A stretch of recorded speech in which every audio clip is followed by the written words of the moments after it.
Hello everybody, welcome back to my channel. I'm going to be going through all of the meta relevant cards that are going to be coming out in the new set. I think these cards will play their part in the next set championships, DLCs this year. Definitely look out for them, pick them up. Lots of them will be really relevant, so it's worth having them ready as we prepare for the new set to drop very soon. Before I start, like and subscribe. I hope you enjoy those videos for Archazia's Island where Jen and I played against one another and we revealed the decks. If you haven't looked at them or seen them, go back to the previous videos, check them out, and let's dive straight into what I think are going to be some top meta picks. Snow White, fairest in the land. She's a 4-drop, Inkable, 2/2 stat line, and quest for 2. What's cool about her is she has an ability where it says this character cannot be challenged, so she potentially can be very troublesome if you do not run any removal cards in your deck. Very strong for the aggro players, so you need to make sure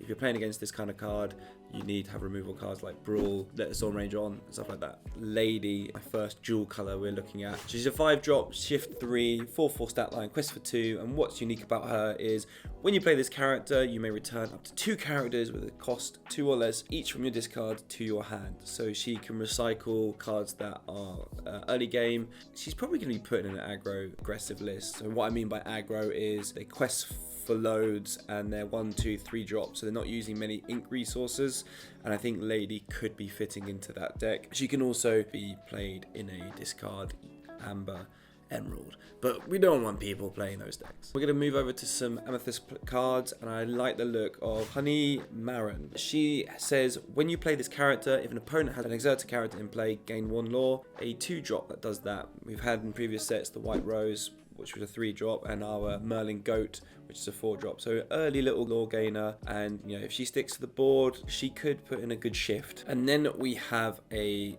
Giant Cobra. I played against this when Jen was playing her starter deck. He says when this character is played, you may choose and discard a card to gain 2 lore. So really neat. I like the fact that you have to pay a discard to be able to do this. Really strong stat lines of 4/4, and you can drop this down nice and early. I think we're going to see this. Anna, which is going to be for our Blurples. I think she's actually the best Blurple card. She's a 2/3, 4-drop Inkable support. When you play this character, chosen opposing character can't ready the start of your next turn. It's just a bit of control, and Blurple want that sometimes, especially against the aggro players. I really like her.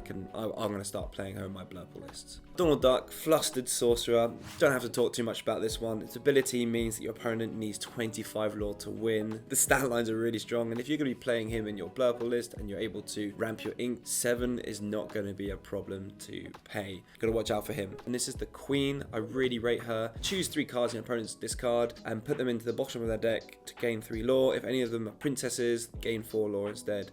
We're not too bothered about the 4 lore. We're interested in the 3. In these recent sets, there's been cards that utilize the discard pile quite well, and she counters that. So if you've got that Lilo in your discard, the Queen can just bounce that back, and you know, bouncing back gets you 3 lore. So I really like her. And then we have Panic, who is a 4-drop Inkable 2/3 quest for 2. When you play this character, you may move up to 2 damage counters from chosen character to chosen opposing character. So I like him. He's like a little version of Belle. Only does 1 less damage, but you can bring him out sooner. Decent stat lines and quest for 2. It could effectively move your opponent's damaged character's damage to another of theirs. So I like that ability. I haven't really thought about that, because when I was playing Belle and Blurple, it was just moving my own damage. So as I was getting Genie to crash into things, because he can like tank it, you can just play Belle and move. And Panic can do that a turn early, so it's really cool. We've got Mad Hatter, 6-drop, so quite heavy. However, he's Inkable, 3/5, quest for 2. Whenever a damaged character challenges another character, you may draw a card. So this is before anything gets banished. It's literally just on challenge. Mad Hatter will be drawing you a card. This is something that's really important for these 2 colors to have, this little draw engine. You're not going to be doing much with Mad Hatter. You probably won't even be questing, maybe late game to try and win the game. Definitely probably won't be challenging. I can't imagine that unless you want to put a little bit of damage on Mad Hatter to be able to get a draw or to be able to utilize other effects for these colors, because Ruby is quite aggro in a sense of it likes rushing and likes being reckless. These two colors utilize reckless or opposing characters being reckless. They like being damaged, the Ruby cards. I'm happy with this card. I hope it sees play, because the next one is the Queen of Hearts, which is an uninkable 5-drop, 2/6, quest for 2, shift 3, which is really neat because we've got some lower cost Queen of Hearts that can be played meta, that are reckless or rush. Whenever another character is played, put a damage counter on them. If you've got Queen of Hearts and Mad Hatter down, you're able to just constantly put damage counters on your own stuff, then challenge and then draw. I don't think it will be top of the meta. I think it will be like tier 1, tier 2, well maybe tier 2 or a little bit lower. Next one is going to be Emerald Sapphire Baymax, uninkable 6-drop, 5/5, quest for 2, and universal shift. So it's the first time we've seen universal shift, and this ability will mean that Baymax can shift onto anything. When you play this character, if you shifted him, remove all damage from him, so he can just put the bodysuit on anything that's just taking damage, heal that damage off, and then you've got something that can sing something, can then charge into something or quest. And I really think Baymax will be utilized in the Emerald Sapphire decks because they have morph. A lot of them have a lot of shift targets. Gizmo Duck, 4-drop inkable, 4/3. It's steel and emerald with the quest for 1, resist +1, and this character can challenge ready damage characters. What I like about him and what I like about a couple of characters in this set is being able to challenge ready characters. I think we need a little bit more, or maybe we need a color that does that, because aggro decks can ready themselves quite easily and make it really difficult to out them, especially when you're playing my Blurple list where the only out is Elsa when on play exerting something, unless you have like removal cards in your actions and songs. So I'd like to see a little bit more cards that can challenge ready characters, and this is your guy. I know there's another one, a couple of like the Mulan story cards can ready as well, so I think we'll see one or two in lists that can play this duck. I'm not going to talk too much about this one because I think it's really self-explanatory, especially ones that have legendary rarity. The Return of Hercules, 5-drop inkable action. I think this might be the first legendary action, and it's also an enchanted. It looks really cool. Each player may reveal a character from their hand and play it for free. So because it's green cards like discarding people's hands. When you get to turn 5 and your opponent has very little in hand, and you've maybe looked at it with Ursula or Diablo and you've noticed that they can't play any characters, you drop this down, you play something big. It can give you a massive advantage. So very cool card, we'll see play. And then we're going to go on to a more toxic card with Ink Geyser. Uninkable 3-drop, which is good. It's an action. Each player exerts all cards in their inkwell. Then each player with more than 3 cards in the inkwell returns cards at random from their inkwell to their hand until they have 3 in their inkwell. So bit of a reset kind of card. I'm happy it's in a not very popular colorway with the Emerald Sapphire, but it still will see play and it still will cause problems. So watch out for that action. Next one, we go over to some Ruby Steel cards. Mushu. This card is probably one of Jen's most favorite one that she's going to try and get her hands on, because these are the colors that she plays. He's an inkable 5-drop, 4/4, quest for 1, and has 2 very strong abilities. Whenever one of your characters challenges, they gain resist +2 during that challenge. And during your turn, whenever one of your characters banishes another character in a challenge, gain 2 lore. So he's buffing them and then just plussing so much off of them. You're going to be potentially removing a character with the initial challenge and your character surviving with the resist +2, and then you're gaining 2 lore. So how is this card just a rare? This card is pretty good. Inkable, strong 4/4 stat lines. He's a very good card. Then we have the Ruby Coil. I think Ruby Coil and the Sapphire Coil are the best coils in this set. Ruby Coil will be able to buff your things to be able to get over some heavy defense characters, but it also can buff your opponent's things. If you have the world's greatest criminal mind in your hand, you're able to get rid of them, buff them up, and then they meet the requirements. Then we have Sapphire Coil, so the opposite of Ruby Coil. It will -2 strength to chosen character during your turn whenever a card is put into your inkwell. Super understanding why this is going to be good, because of cards like Sisu and Mana Medusa that will get rid of things that have a certain level of strength, and with Sapphire Coil minusing it, it's going to be easy.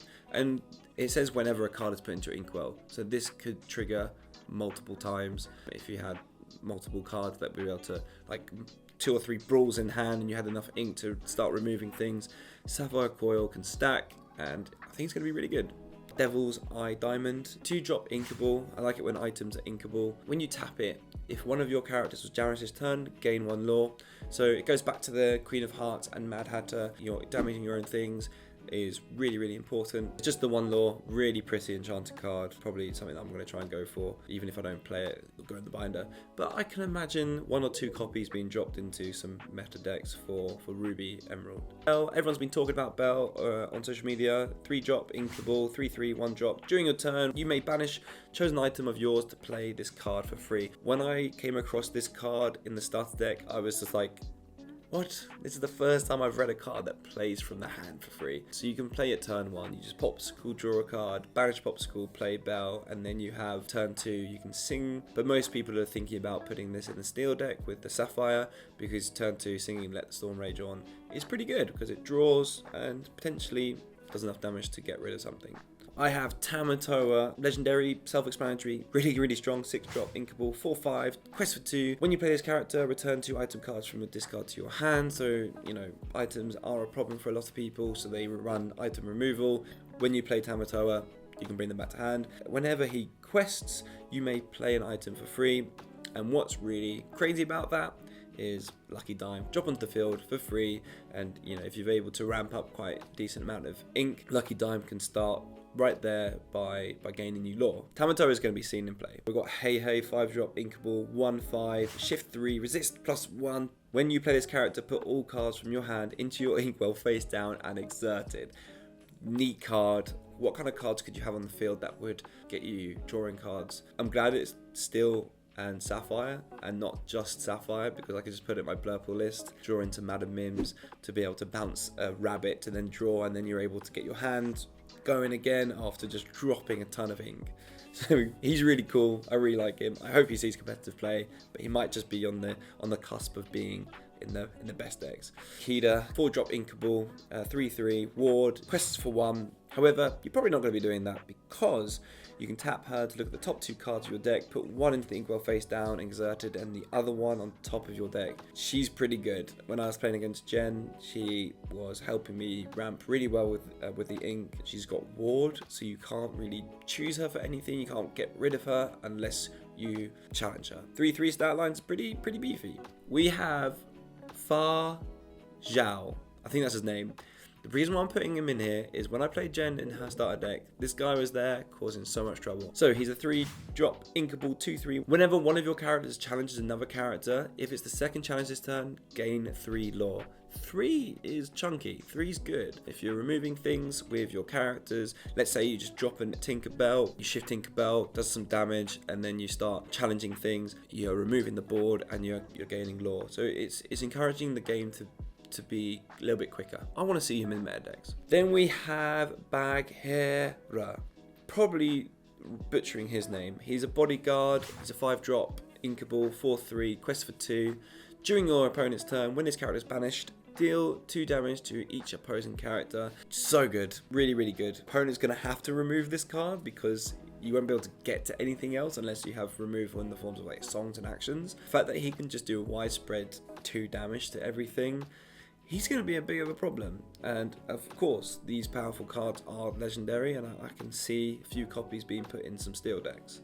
So look out for him. Last one is another legendary, Mickey Mouse, uninkable 2-drop, 1/1, quest for 1. During your turn, whenever this character banishes another character in a challenge, you may play a character for free. I'm not sure about him. Really not sure about him. I think he might be a little bit Winmore. Some people on social media have been toying with the idea of having him and some really heavy costing big characters like the Big Goofy to be able to play for free. The stat lines of 1/1 kind of makes me think it's just going to get squashed quite quickly, because people won't want to do it to really utilize the ability. It also makes you have to play potentially cards that are rubbish early on. I don't know. I think people have been talking a lot about it, and I will probably be completely wrong with my opinion of thinking it's not that great. But I think we've got some very amazing people in this community who are very clever at making decks, and they will probably get Mickey Mouse going. That's it I hope you've enjoyed my little breakdown on some meta top picks, cards that I think will be in lists very soon for big events and even set championships.